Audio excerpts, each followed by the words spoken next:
मैं आपको बता दूं कि आज एक मोमिन ने मुझे कॉल किया अभी 1 घंटा पहले और तकरीबन उससे मेरी 40 मिनट बात हुई। हालांकि आप लोगों को मालूम है कि मैं व्हाट्सएप व्हाट्सएप पे जल्दी कई सारे मैसेजेस आते हैं तो मैं कॉल रिसीव नहीं करता हूँ। आप किधर से भी है, आप अगर मुस्लिम है या एक्स मुस्लिम है तो रहिएगा, अगर एक्स मुस्लिम या मुस्लिम नहीं है तो जल्दी से छोड़ दीजिएगा। मैंने कहा था आप मोमिन है या नहीं है वो कंफर्म करना है, किधर से है उससे मुझे फर्क नहीं पड़ता। ओके, तो भाई ने कॉल किया, मैं आपको बता देता हूँ समरी, ताकि जो बाकी मोमिन हजरात है वो भी इस पे गौर व फिक्र कर सकते हैं। वो भाई ने मुझे कहा था कि भाई मेरी रिकॉर्डिंग आप प्लीज मत डालना, क्योंकि उसमें आवाज है उसकी और उसने नाम वाम भी बताया हुआ है अपना। तो इस वजह से मैंने उसको कहा ठीक है, मैं सिर्फ बता दूंगा कि हमारा डिस्कशन क्या हुआ है।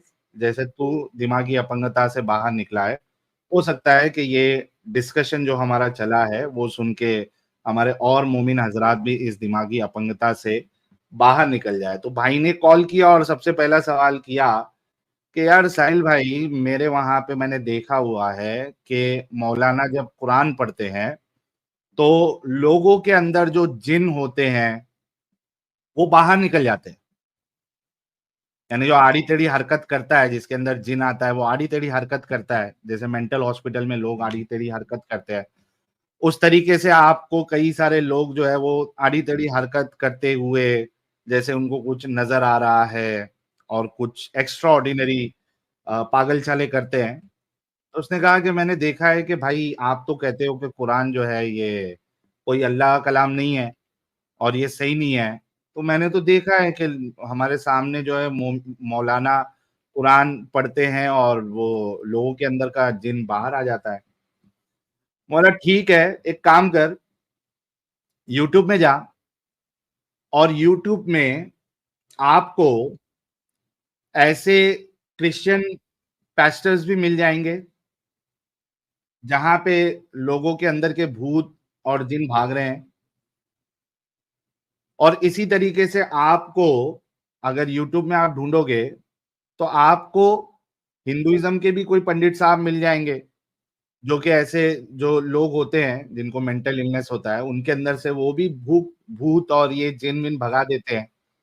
तो इस हिसाब से तो फिर उनकी किताबें भी सही है, उनकी आइडियोलॉजी भी सही है। तो कहता है कि नहीं नहीं, वो जो है ना वो शैतान होते हैं, वो शैतानी अमल करते हैं।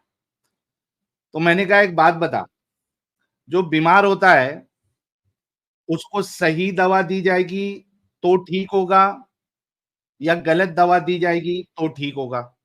यानी एक इंसान एक बीमार है, उसको आप सही मेडिसिन दोगे, सही इंजेक्शन लगाओगे तो वो ठीक होगा, या फिर आप उसको जहर दे दो, कुछ गलत दवा दे दो तो ठीक होगा? तो कहता है कि नहीं, सही मेडिसिन दोगे तो ठीक होगा। तो मैंने कहा कि जब ये बंदा बीमार है और वो सही हो रहा है, अगर वो मेडिसिन सही है, क्योंकि मेडिसिन सही होना जरूरी है, तो जो क्रिश्चियन पास्टर कर रहा है या जो हिंदू पंडित कर रहा है उससे भी सही हो रहा है, मतलब दवा सही है, तो तू मानता है कि सब सही है? तो बोले नहीं नहीं, वो पुरानी किताबों को मानते थे ना।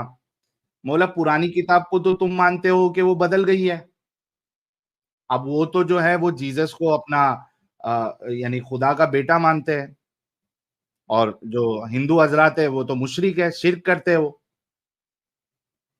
तो वो तो पूरा कॉन्सेप्ट ही गलत है, फिर उनकी मेडिसिन कैसे सही है?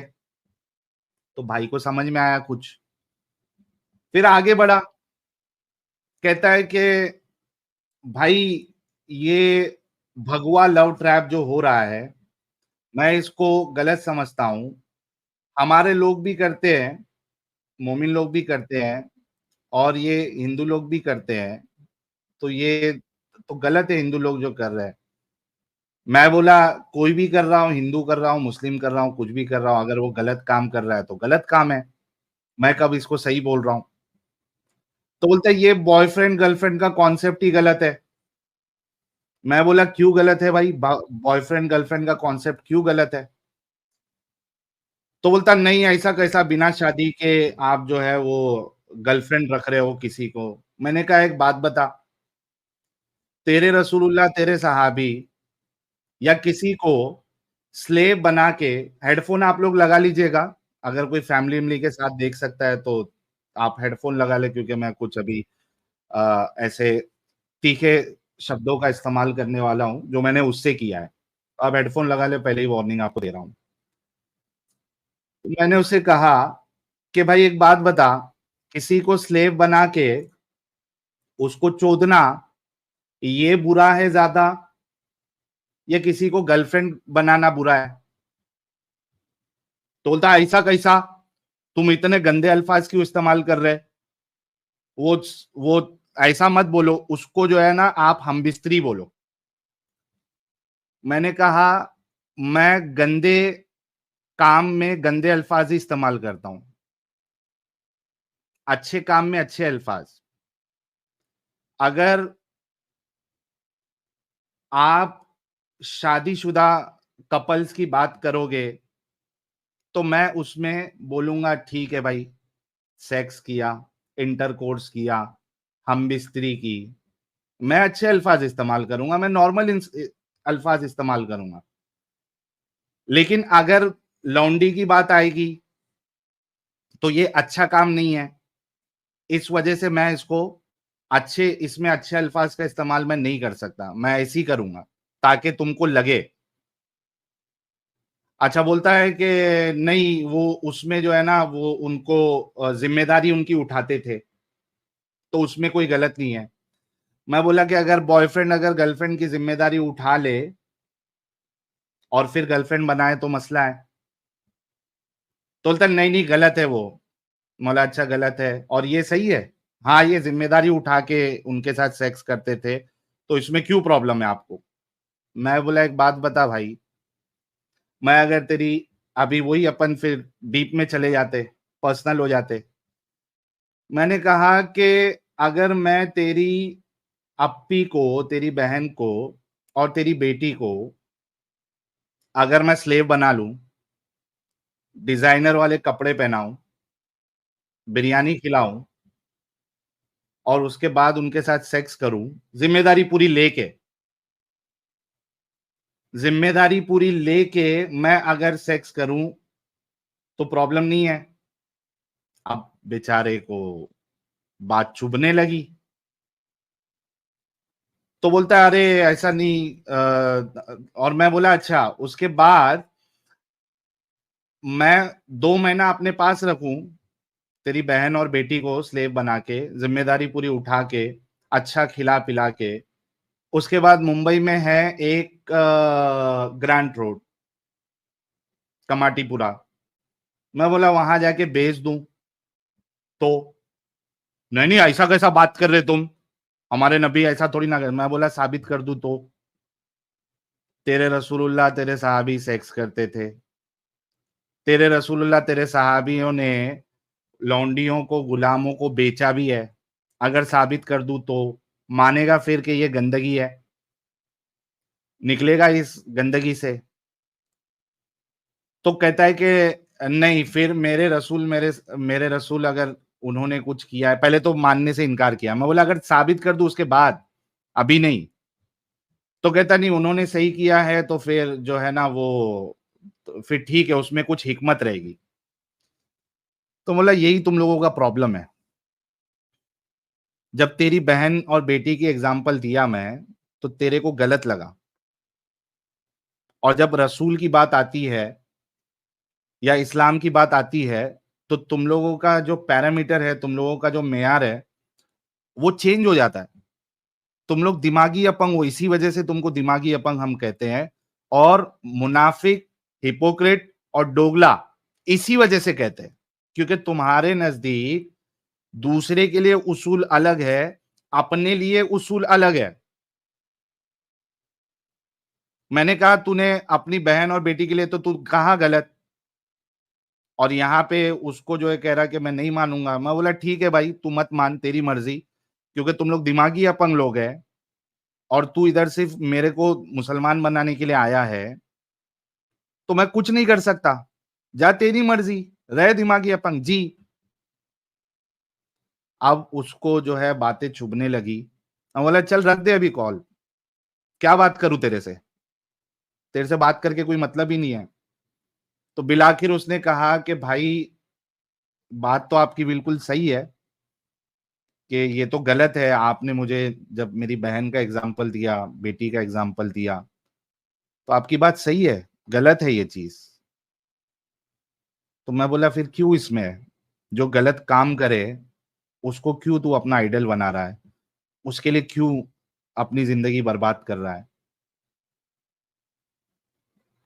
तो कहता है यार ये बात तो आपकी सही है। मला फिर निकलो इस कल्ट से। तो उसने कहा हाँ ठीक है, आपकी बात बिल्कुल सही है, मैं इससे बाहर आता हूँ। बोला अच्छा। बोलता है एक सवाल है लेकिन। मैं बोला क्या सवाल है? बोलता है यार लेकिन जो मुसलमानों में किसी वो साइंटिस्ट का नाम लिया है, लोग जो 5-6 साइंटिस्ट के नाम बताते हैं, वही जो फेक नैरेटिव ये फैला के रखते हैं। बोले ये तो साइंटिस्ट थे, इन्होंने ये एल्गोरिदम दिया, ना एल दिया ना लहसुन दिया। मैंने बोला एक बात बता मेरे को, अगर कुरान में साइंस होता, अगर कुरान में साइंस होता, हदीसों में साइंस होता, तो सबसे पहले इस्लाम में और सबसे बड़े साइंटिस्ट किसको होना चाहिए था? तो बोलता आदम को। बोला आदम को छोड़ दे यार, अभी कुरान जो है आदम पे नहीं उतरा है, कुरान तो मोहम्मद साहब पे उतरा है। अब बता किसको होना चाहिए था? तो बोलता मोहम्मद साहब को।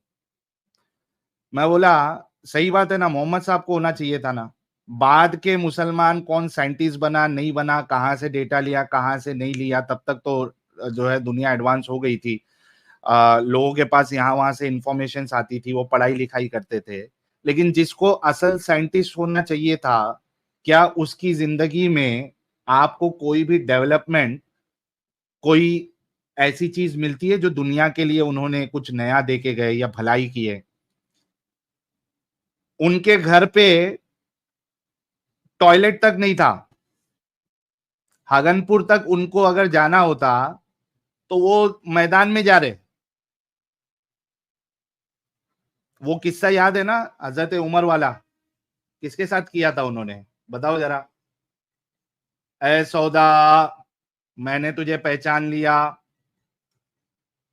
तो इनके घर में तो इनको इतना भी नहीं मालूम था कि भाई घर में संडास की लाइन, यानी हम लोग मुंबई में बोलते हैं ऐसा, इस तरीके से पैखाना बोल लो आप, पैखाना तक उनको बनाना नहीं आया। वो जा रहे बाहर, कभी कभी इसमें क्या कहते हैं उसको, प्याली में मूत के रख रहे हैं, वो कोई आके वो पी ले रही है। इनकी जिंदगी में कुछ आपको ऐसा दिखता है साइंस जैसा? हालांकि आप हड़प्पन सिविलाइजेशन देख लीजिए, आप दूसरी जगह देख लीजिए, उनके क्या कमालात थे, उनके क्या क्या नहीं किया उन्होंने दुनिया में। तुम्हारे रसूल, तुम्हारे सहाबाओं ने क्या किया, क्या दिया दुनिया को? कोई टेक्नोलॉजी दी? कुछ अपनी जिंदगी में कुछ टेक्नोलॉजी लाए? तो बोलता नहीं है। तो मैं बोला भाई फिर ये जो बात है साइंस है ना फलाना है ढिमकाना है, इसकी कोई तुक ही नहीं बनती जब उनकी जिंदगी में कोई साइंस नहीं था, कुछ दिया नहीं उन्हें दुनिया को। तो बोलता हाँ ये बात भी आपकी सही है। तो बिल आखिर वो जो है, मुझे खुशी हुई इस बात की कि वो फाइनली उसको बात समझ में आई, हालांकि वो मुझे कन्वर्ट करने के लिए आया था, लेकिन बिल आखिर उसका ईमान छिन गया और वो इस्लाम से बाहर निकल गया। मैंने उससे कहा है कि भाई कभी, उसको मैसेज भेजा है कि कभी अपना नाम चेंज करके और थोड़ा आवाज अपनी चेंज करके कभी आओ स्ट्रीम में और अपनी दास्तान सुनाओ, ताकि जो दूसरे दिमागी अपंग है उनका भी इलाज हो सके, क्योंकि हमारा मकसद जो है वो लोगों का इलाज करना है, उनके अंदर से दिमागी अपंगता निकालनी है, और हम कोशिश कर रहे हैं। तो आप भी इस कोशिश का हिस्सा बनाओ। तो बहुत खुशी हुई कि एक जो है, एक शख्स भी अगर इस गंदगी से बाहर निकलता है हमारे जरिए से, तो बहुत अच्छा फील होता है, बहुत खुशी मिलती है, दिल को सुकून मिलता है। तो ये मैंने बताना मुनासिब समझा। बहुत से जो हाँ, और एक सवाल, और एक सवाल उसने किया था, उसका भी मैं बोल देता हूँ कि वो कहता है कि भाई फिर मरने के बाद क्या?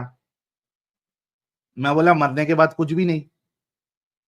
ऐसा कैसा बोल रहे? बोला एक बात बता, आज तक जो मरने के बाद वाली जिंदगी है, वो किसी मरे हुए इंसान ने बताई है कि अब तक जिंदों ने ही बताई है कि मरने के बाद क्या होता है? तो कहता है कि जिंदों ने बताई है। मैं बोला फिर उसको तो तू साबित नहीं कर सकता कोई।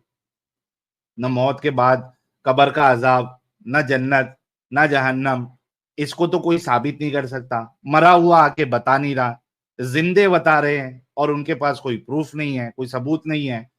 तो मुझे बता, जो चीज साबित ही नहीं कर सकता और मैं उसको अगर ना मानूं, तो मेरी पकड़ होनी चाहिए इस बात पे? तो बोलता नहीं होनी चाहिए। ना खत्म। जब कोई मरने वाला आके बता देगा, तब हम मानना शुरू कर देंगे। अभी कोई मरने वाला नहीं आके बताया, सब जिंदे बता रहे हैं, इस वजह से हम उसको नहीं मानते। हमारे पास एक ही जिंदगी है, इस चीज से आप निकल चुके हो, उसको बेहतर बनाओ, खुश रहो, अपनी लाइफ को जियो, करियर पे फोकस करो और इसमें आप अपनी जिंदगी को बर्बाद नहीं करो। तो ये कह के फिर मेरी उसके साथ डिस्कशन खत्म हुई है।